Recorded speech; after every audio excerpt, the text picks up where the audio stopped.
guys, welcome to our channel. ඔන්න ඉතින් වෙසක් පොය දවසට පහුවෙනිදා, ඒ කියන්නේ 6 වෙනිදා මමයි නංගි හස්බන්ඩ්යි එළියට ගියා. වෙසක් කුඩ ප්‍රදර්ශනයක් තිබුණා ලුණුවෙල ඉස්කෝලේ. ඒකත් බලාගෙන දංකොටුව පැත්තට මේ යන ගමන් මේ ඔයාලා දකින්නේ දංකොටුව ටවුන් එක. ඔන්න ඉතින් මේ ඔයාලා දකිනවා වගේ ලස්සන සැරසිලි වලින් තමා දංකොටුව නගරය වෙසක් වලට ලෑස්ති වෙලා තිබුණේ.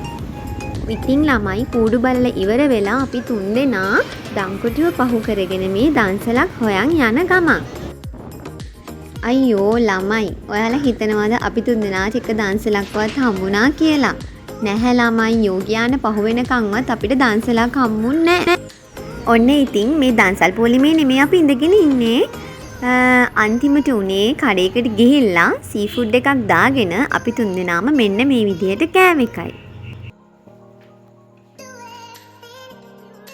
ඉතින් ඊට පස්සේ අපි ආයෙමත් ගෙදර එන්න පිටත් වුණා සහ නංගිව දාන්න යන ගමන් මෙන්න මේ වගේ ආයෙමත් ෂොප් එකකට ගිහින් අපි තුන්දෙනා ටී එකක් පිව්වා. ඉතින් ඔන්න ඔහොම තමා ළමයි අපිට උනේ දන්සල් වඳින්න ගිහිල්ලා.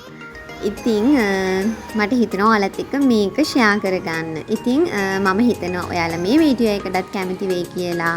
සබ්ස්ක්‍රයිබ් කරේ නැත්නම් දැන්ම සබ්ස්ක්‍රයිබ් කරලා මගේ channel එකට එකතු වෙන්න කියලා ආදරෙන් ඉල්ලනවා සහ ගොඩක් ආදරේ. බයි.